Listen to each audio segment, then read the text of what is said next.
এই যে আজকে রান্না হয়েছে কিন্তু একদম লাল লাল করে হাঁসের মাংস, বড় বড় করে আলু দিয়ে রান্না করেছি। এখন এই যে ছোটো মনুরে তো বহুত কষ্টে একটু নিমিট পাতা দিয়ে ভাত খাওয়াইনি, এখন করলাম যে মাংসতে দেবো ধরে। আর ও তো হলো ঝোল টোল খাতি পছন্দ করে না, ওই জন্যই শুধু মাংস দেওয়া হবে। এই যে পাতে কিন্তু এখনও গুঁড়ো গুঁড়ো নিমিট পাতা রয়েছে, নিমিট পাতা দিয়ে খাওয়াই দিছি।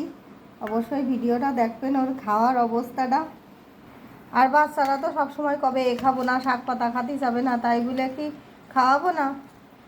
একটুখানি জোর করে হলেও একটু খাওয়ানোর চেষ্টা করতে হবে।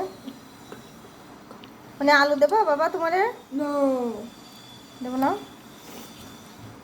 তাহলে মাংস তো এই যে ওরে আরও এক পিস মাংস দিয়ে দেবো। না এই দুটো দিয়ে খাতি লাগো, মাংস কিন্তু গরম, তারপরে আবার দিবানে। হ্যাঁ,